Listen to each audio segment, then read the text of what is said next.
నేను Facebook live లో మొన్న మాట్లాడింది నీళ్ళ గురించి, అది కూడా అధికారులు సరిగ్గా స్పందించడం లేదని మాట్లాడాను.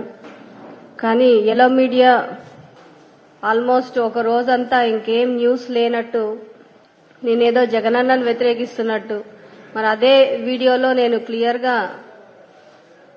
జగనన్న స్ఫూర్తితో మేము ముందుకెళ్తున్నాం అనే విషయం కూడా చెప్పడం జరిగింది. మరి అవన్నీ కట్ చేసి మరి నేను ఎవరినైతే ఉద్దేశించి మాట్లాడ్డానో వాళ్ళు కాకుండా దానికి జగనన్న ఆపాదించి ఈరోజు yellow media almost 1 full day ఇంకేం పని లేనట్టు నా మీదే ఫోకస్ పెట్టారు. నేను 2014 ఎలక్షన్స్ కన్నా ముందు జగనన్నని కలిసినప్పుడు ఫస్ట్ ఇంప్రెషనే ఇలాంటి నాయకుడితో మనం ఫ్యూచర్ ఇలాంటి నాయకుడితో నడవాలి. దానికి కారణం ఏంటంటే ఆ రోజు మాతో డిస్కస్ చేసినప్పుడు ఆయన విజన్ ఏంటి, రాష్ట్రంలో ఉన్న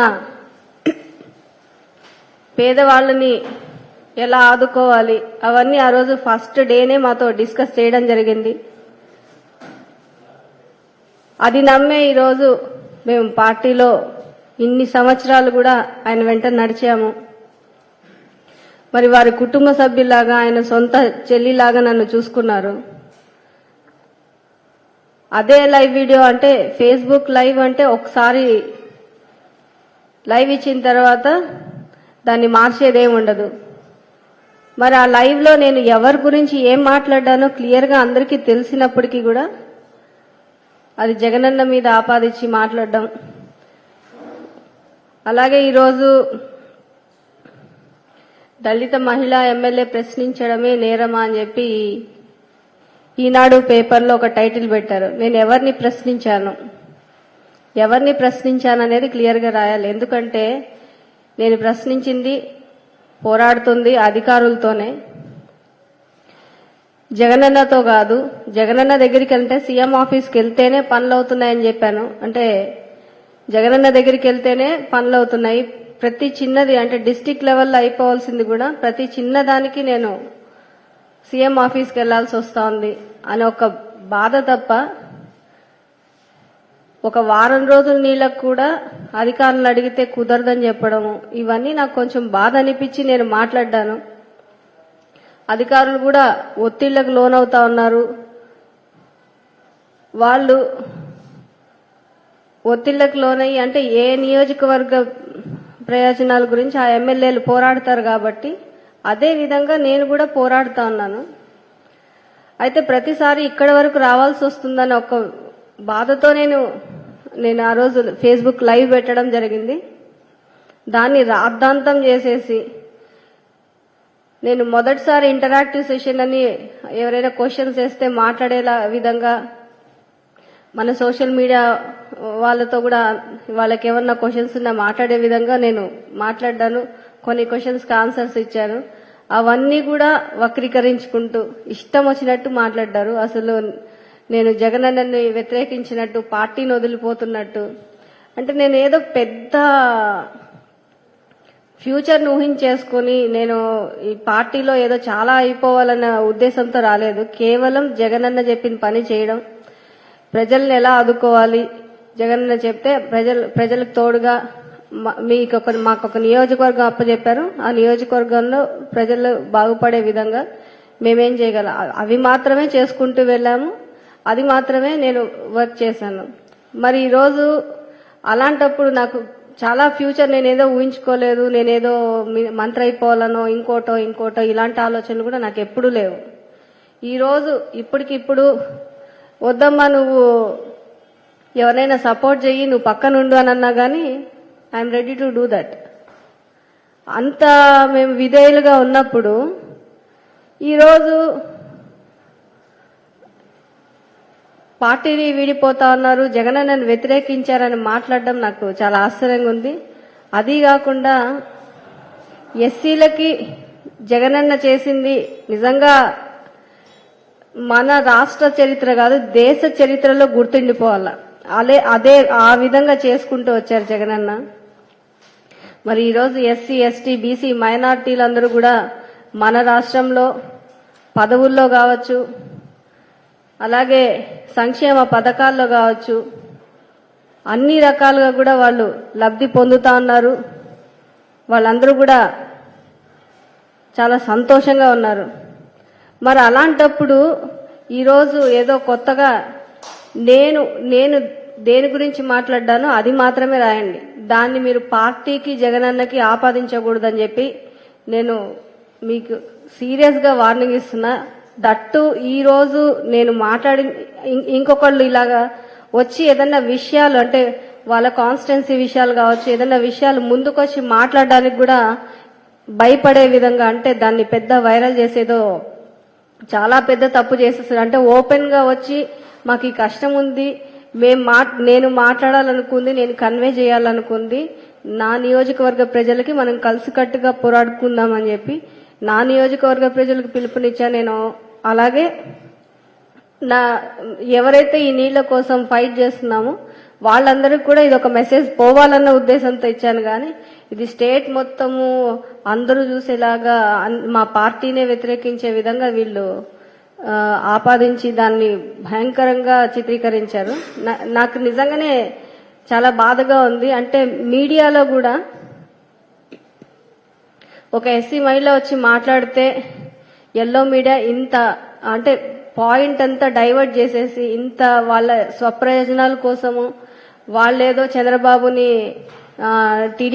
టీడీపీని వాళ్ళేదో బాగుపరచుకోవడానికి జగనన్న వాల్యూ తగ్గించాలన్నట్టు చూస్తా ఉన్నారు. జగనన్న మీరు తగ్గిస్తే తగ్గిపోయేది వాల్యూ తగ్గిపోయేది ఏముండదు. ఎందుకంటే మీరు విత్తనం వేసి భూమిలో నాటితే చెట్టుగా మొలుస్తాడు, బంతని కొడితే డబుల్ స్పీడ్ లో పైకి వస్తాడు. సో మీరు ఎన్ని చేసినా ప్రజలకి ఎవరు మంచి చేశారనేది ఈరోజు మన రాష్ట్రంలో అందరికీ తెలుసు. ఇట్లాంటి రాతలు నువ్వు 100 కాదు రోజు రాసుకున్నా గానీ ప్రజలు నమ్మే పరిస్థితుల్లో లేరు. ఎందుకంటే ఈరోజు ప్రజలు ఎక్స్పీరియన్స్ అవుతా ఉన్నారు జగనన్న పాలనని. అంటే ఇదేదో నేను చెప్పడమో, మేము గడప చేసినప్పుడు ప్రతి ఇంటికి వెళ్ళాము. మా నియోజకవర్గంలో ప్రతి ఇంటి వాళ్ళు చెప్పారు జగనన్న మాకు మంచి చేస్తా ఉన్నారు, జగనన్న వల్లే మేము బాగుపడ్డాము, ఆర్థికంగా నిలదొక్కున్నామని ఎన్నో ఎస్సీ కుటుంబాలు, ఎస్టీ కుటుంబాలు, బీసీ మైనార్టీ కుటుంబాలు చెప్పడం నేను గమనించాను. మరి అలాంటప్పుడు ఏ రోజైనా మీ మొత్తం అంటే చంద్రబాబు నాయుడు చెప్పుకుంటా ఉంటారు కదా 14 ఏళ్ళు అని చెప్పి, 14 ఏళ్లలో ఎమ్మెల్యేలంతా కనీసం మీ నియోజకవర్గంలో ప్రతి ఊరు తిరగాలి, ప్రతి గడప అని వదిలేండి, ప్రతి ఊరు తిరగాలనే ఒక్కసారైనా పంపించారా? ప్రజల కష్టాలు తెలుసుకోవాలని చెప్పి పంపించారా? నేను 47,000 ఓట్ల మెజారిటీతో గెలిచాను మా నియోజకవర్గంలో, సింగనమల నియోజకవర్గంలో. ఎందుకంటే దాని ముందు పాలించింది తెలుగుదేశం పార్టీ. నీళ్ల గురించి కానీ దేని గురించి కూడా ఎమ్మెల్యే పట్టించుకునేది కాదు. తెలుగుదేశం పార్టీకి అసలు ఒక ఎస్సీ నియోజకవర్గం అంటే చిన్న చూపు. ఇదంతా వాళ్ళు 14 ఏళ్లు మన రాష్ట్రాన్ని పాలించి ఇదే అధికారులకి వృద్ధి నేర్పించారు. కాబట్టి ఈరోజు మేము 5 ఏళ్లలో వాళ్ళని మార్చుకోవడంలో చాలా కష్టపడతా ఉన్నాం. అది మీకు అర్థం కావట్లా. మీరు చేసిన తప్పులన్నీ సరిదిద్దుకోవడానికి ఈ 5 ఏళ్లలో కూడా చాలా కష్టపడతా ఉన్నాం. ఇంకా జగనన్న అనుకున్నట్టు 30 ఏళ్లు జగనన్న ఉంటే తప్ప ఈ రాష్ట్రంలో అధికారులు కానీ ప్రతి ఒక్కళ్ళ ఆలోచన విధానం మారే అవకాశమే లేదు. ఎందుకంటే జగనన్న లాంటి వాళ్ళు వచ్చి ప్రతి క్యాస్ట్ ని అడ్రస్ చేసుకుంటూ, ప్రతి రిలీజియన్ ని అడ్రస్ చేస్తూ, వీళ్ళ కులంలో వీళ్ళ మతంలో అన్ని మతాల్లో మనం సమానంగా అందరినీ పైకి తీసుకురావాలి, చేయి పట్టుకుని పైకి తీసుకొచ్చే విధంగా ఈరోజు సంక్షేమ పథకాలు పెట్టారు. మరి ఈరోజు జగనన్న ఇన్ని చేస్తున్నప్పటికీ ఎల్లో మీడియా ఇష్టం వచ్చినట్టు రాతలు రాస్తా ఉన్నారు. అలాగే ఈ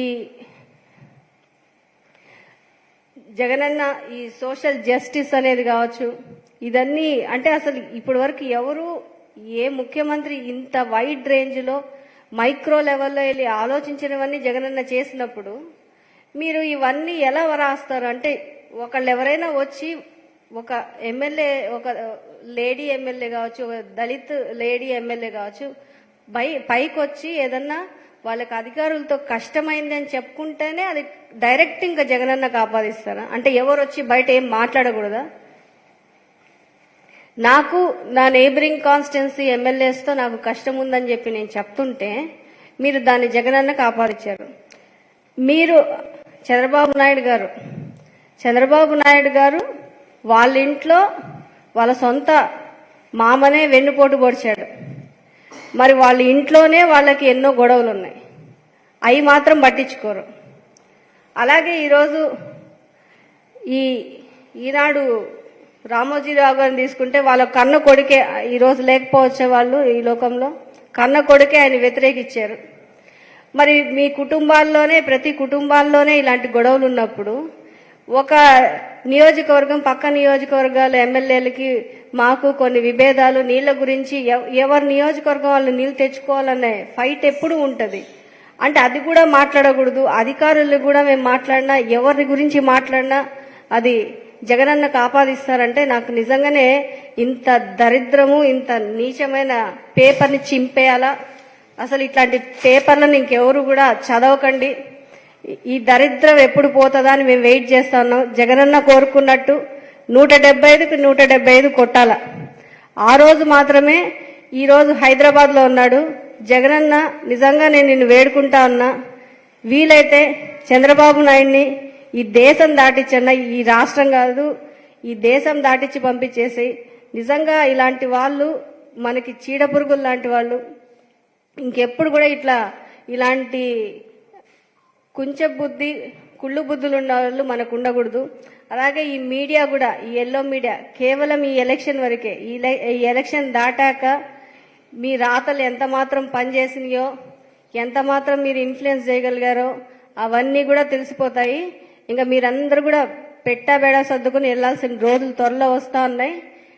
2024లో జగనన్న 175కి 175 కొడతారు.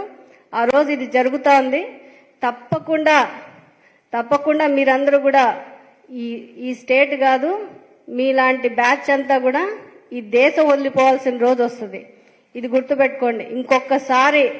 ఇంకొకసారి మా నియోజకవర్గంలో మేము ఏం కష్టమున్నా మేము మాట్లాడతాం.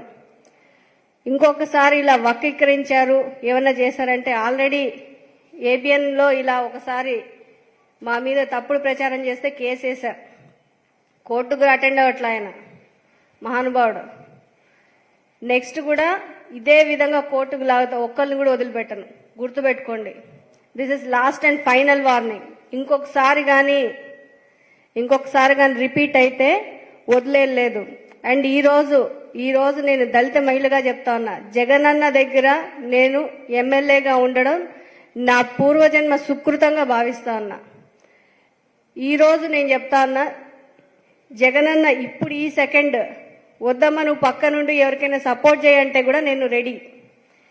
అంతేగాని మీ ఇష్టం వచ్చినట్టు జగనన్నకి నాకు దూరం చేసే విధంగా మీరు ఎలాంటి వాళ్ళంటే కడుపులో ఉన్న బిడ్డకి తల్లికి కూడా గొడవ పెట్టే రకాలు మీరు అలాంటి ప్రచారాలు చేస్తారు.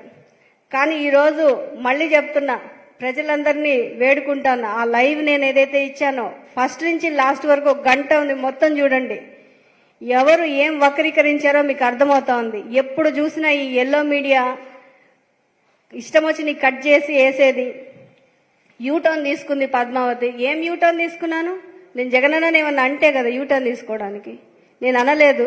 అననప్పుడు యూటర్న్ ఏంటి? రైట్ టర్న్లోనే ఉన్నా నేను. ఎప్పుడు నేను రైట్ వేలోనే, రైట్ పాత్లోనే ఉన్నాను. ఈ రోజు చెప్తున్నా, ఇంకొకసారి నా జోలుకు వచ్చారంటే కోర్టుకి ఇడిస్తా ఒక్కొక్కడిని. గుర్తుపెట్టుకోండి.